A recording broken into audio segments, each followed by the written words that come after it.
The Avro Vulcan bomber was a true workhorse of the British bomber fleet during the Cold War era. It's a plane that has had an illustrious career spanning over 30 years of service.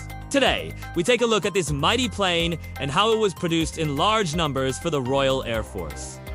During its long life, the Avro Vulcan saw many updates, including a midlife upgrade that kept it competitive throughout the latter half of the 20th century.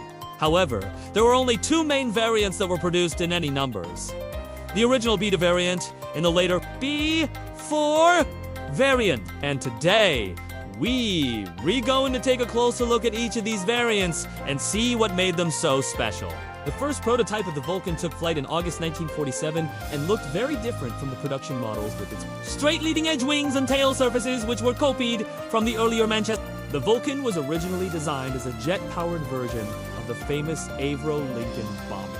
This was requested by the Air Ministry in order to replace both the Avro Lancaster and the de Havilland Mosquito. As such, the Vulcan would have to be capable of carrying the same bomb load as the Lancaster, while also being able to fly faster and higher. In fact, the Vulcan was such a capable airframe that it ended up being used as the testbed for many new technologies throughout its life. One example of this is the fact that the prototype of the Rolls-Royce RB45 engine, which was essentially a copy of the American TF-33, was first fitted to a Vulcan. Another example is the fact that one Vulcan was used as a testbed for the nuclear propulsion system known as Project Y. The first production model was the B1, which featured swept wings and tail surfaces similar to those found on the Gloucester Meteor. This change was made in order to improve the plane's high-speed handling.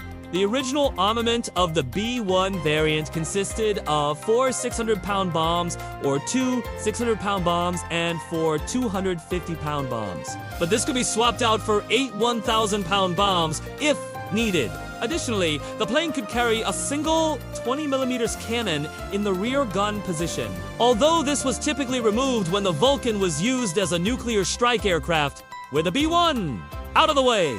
The B2 variant was the first major production block of the Vulcan, and was the workhorse of the bomber fleet for nearly 20 years. In fact, 316 of the 319 Vulcans built were of the B2 variant. The B2 was powered by 4 Rolls-Royce centrifugal flow Avon turbojet engines, which were mounted high on the fuselage in order to reduce the risk of ingestion during takeoff and in case of a belly landing. These engines gave the Vulcan a top speed of 520 miles per hour at 20,000 feet. However, the real star of the B2 variant was its ability to carry a massive bomb load of 8,000 kilograms, and still retain the ability to perform a mid-course, a mid-air refueling with a flying tanker. In fact, the B2 could be loaded with more bombs than any other British aircraft of its day. And this made it a very formidable opponent. In addition to the standard bombs, the B2 could carry a variety of anti-shipping missiles, including the American-built ASM-135 and the British-developed Firebrand 2. It could also carry the Red Queen Air-to-Surface guided missile, which was designed to attack both ground and sea-based targets. Finally, the B2 could also be fitted with a Red Top Air-to-a missile, giving it some limited air superiority capabilities. But perhaps the most famous use of the Vulcan was as a testbed for nuclear weapons. In fact, all but 4 of the B2 variant were cleared to carry either the US or UK thermonuclear bombs. The Vulcan was chosen for this role because of its reliability, range, and high-altitude capabilities. Additionally, the B2 had a strengthened floor in order to be able to withstand the immense forces generated by a thermonuclear explosion. The first B to 2B deliver was in June of 1952, and the last one was in October of 1956, with the Beta being retired in 1965 after almost 15 years of service.